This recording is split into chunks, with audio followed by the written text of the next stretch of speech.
All right, so if you're brand new to the Seven Deadly Sins Grand Cross game, or if you're coming back after a long break, there's honestly a lot to learn. So you have characters, gear, diamonds, awakening, super awakening, cosmetics, holy relics, demonic beast, PvP, blah, blah, blah. There's so much stuff that this game throws at you.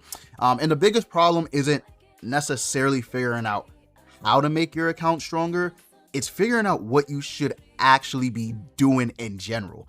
If you want to build an account that's going to stay strong for the long term, and with this new festival celebration coming up, I figured that this is the best time to do it, as they're going to probably give new players access to tons of free resources and powerful characters. Yeah, that's pretty much what I'm planning to do. But guys, before we hop in, be sure to leave a like. Also subscribe to the channel. My goal is to reach 6,000 subscribers before the end of the year, and I definitely think we can do it. I just need your support, so hit that subscribe button. It's free. Also, let's shoot for a whopping 30 likes for this video. Let's see if you guys can hit 30 likes. You guys have been killing the 15 and the 20.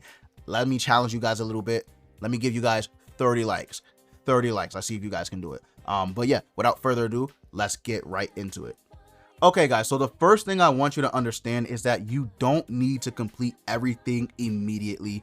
Grand Cross has years of content built into it. You have story mode, PvP, demonic beast, holy relics, special events, bosses, just a huge roster of characters too. So if you're brand new and you're looking for, you know, something to help guide you, it can be a little overwhelming looking at in-game accounts. I'm not gonna be honest, it can be a little overwhelming.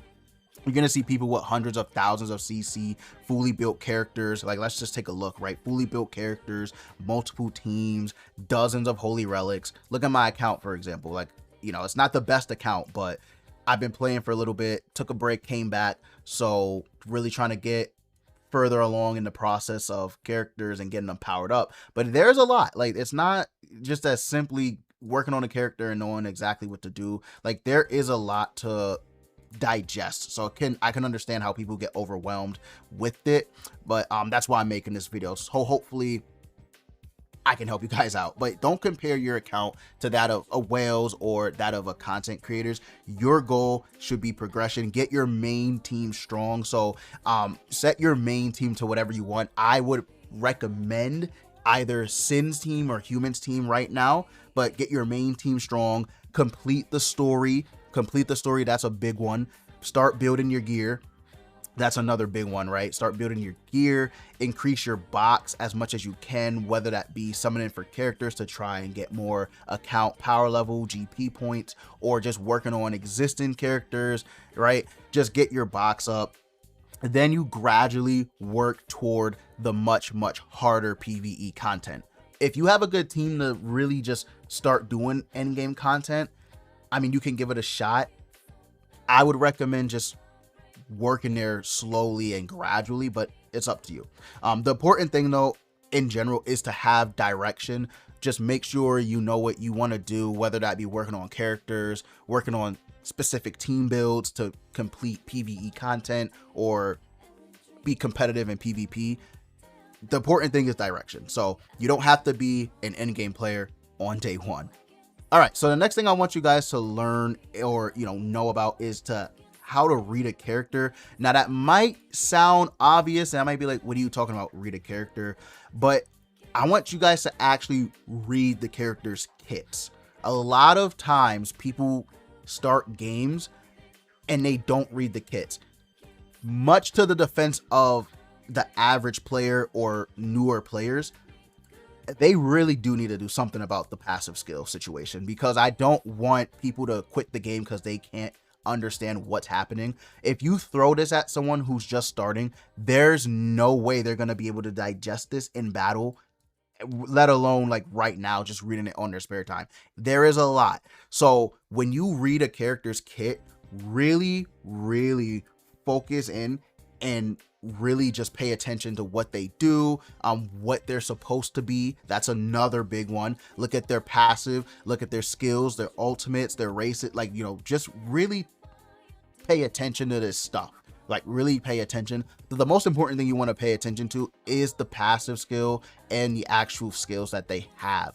The stats are also kind of important, but they're not as important as the passive skill and the actual skills that the character possesses. That's what you want to do.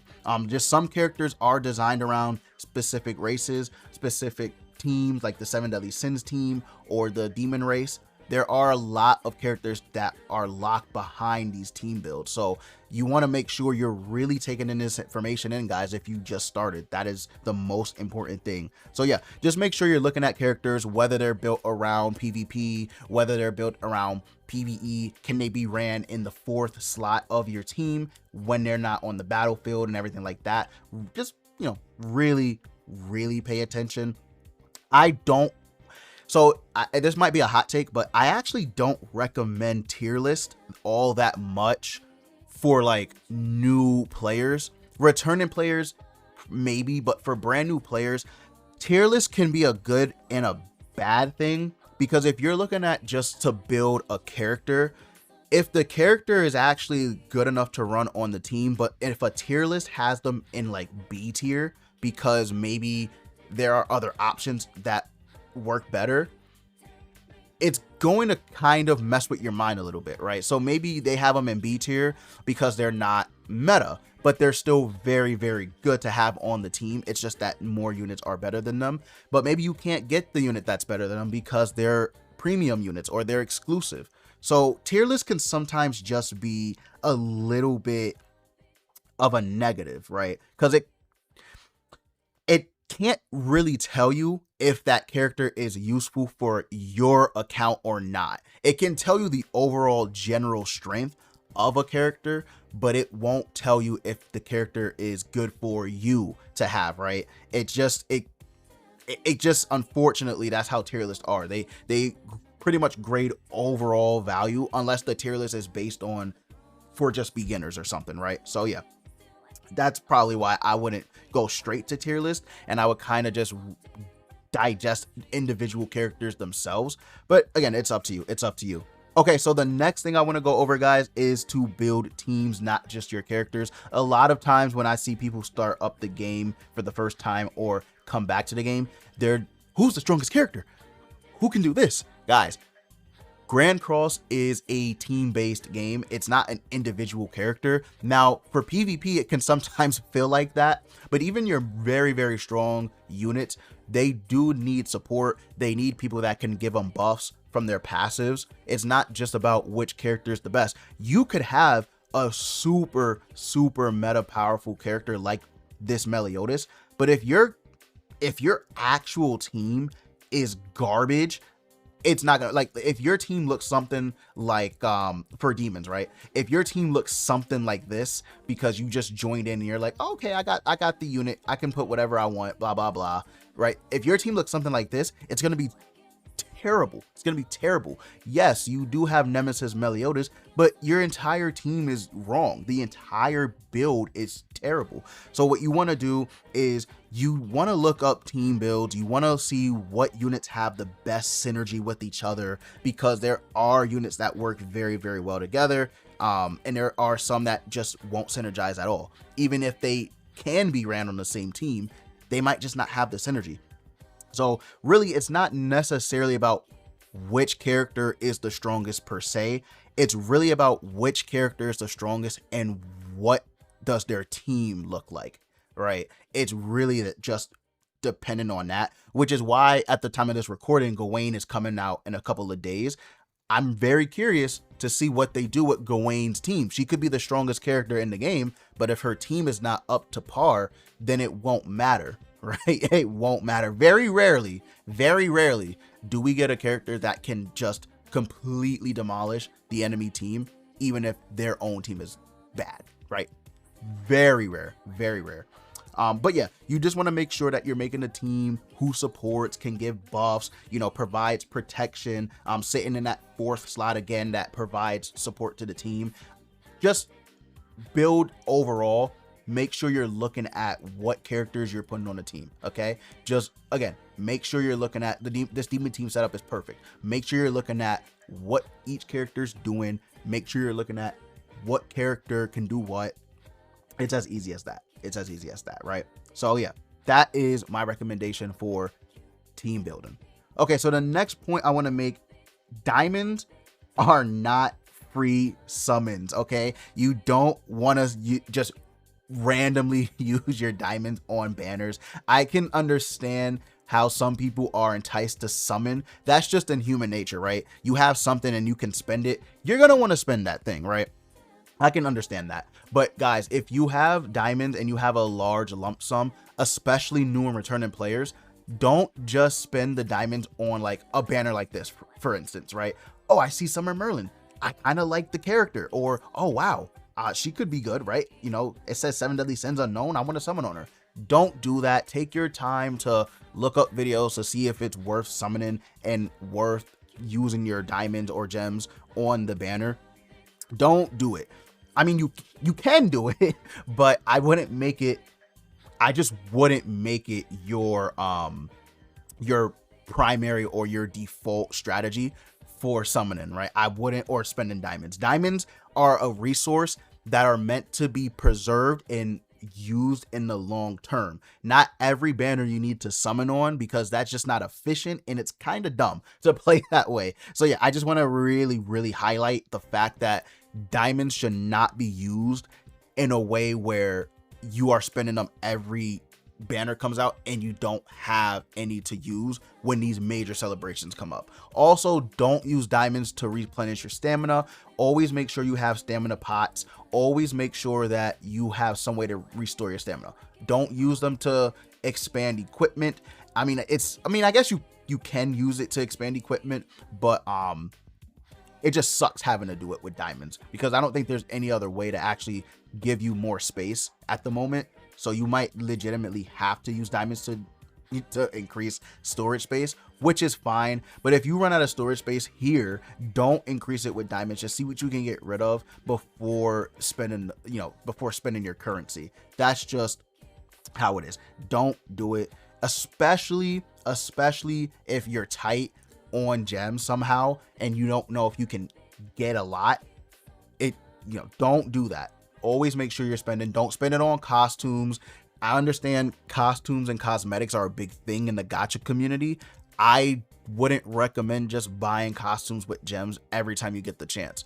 Don't do that. Even though they provide a little bit of stats, I don't think that 30 gems are going to be, is going to be worth a little bit of CC increase. If you're super competitive, maybe you want to do that. That's fine. For the average player, I really wouldn't recommend it. But anyway, having diamonds is one of the biggest advantages you can have if you're going to be a casual or free-to-play player. Okay, so the next point I want to make is don't waste your resources. Guys, this is a big one. Wasting resources, depending on how you play, is a major thing. I do it. I know a lot of other people do it. It's normal to make mistakes, right? To waste your resources, especially you're new, you don't know what to do. There's a lot of resources to maintain. You have gold, SSR pendants, awakening coins, anvils, hammers. Just there's a lot. So what you want to do is you want to be conservative with your stuff. Make a plan that works for you. This is the part where it's going to be up to you. I could tell you from heaven to hell, do this, that, and the third. At the end of the day, it's your account. So you're on it every day, right? I'm not seeing your account every single day telling you what to do, but I do want you guys to be smart about when you're using your resources. Just don't go and be like, oh, I really like Bellion in the movie, right? I'm going to work on him and I'm going to build him up. Don't do that. You really want to just honestly prioritize meta units, powerful units, support units. That's what you want to really prioritize when it comes to resources. But when it comes down to working on your box, then you can start being like, okay, maybe I have enough wiggle room to start working on units that I might not necessarily use a lot, just to get my account CC up, right? Just to get the account power level up. But that comes later. That comes later, much later. So please, if you are starting to get a huge lump sum of resources, SSR pendants, super awakening coins, anvils, hammers, engraven stones, cosmetic materials, all of it, really think about the characters you're going to use it on and just start being conservative. to help build up your account and help build up your teams. That's pretty much the end point that I have for you. The next point that I want to make really highlight this next point is the gear. So the gear matters a lot. The gear is actually probably the most important part of the character in the game. So the gear is gonna matter. This is where you really want to look up equipment guides, gear guides on characters, because it is very important. Now, what does make it a little bit easier, most characters, this is not my Meliodas, is equipment, but most characters will work with an HP and defense set. So that's the good thing, right? You don't have to go searching for 700 different types of equipment. You just have to get HP and defense sets for pretty much all of your characters. There are going to be nuances. There's going to be nuances. Some characters might not have, the kit to put, I don't know. They might not have a kit where HP and defense is going to be the best. Maybe you want to put attack crit. I don't know. But for the most part, HP and defense is pretty much the universal gear guide is what I'd say. Just follow that and you should be good.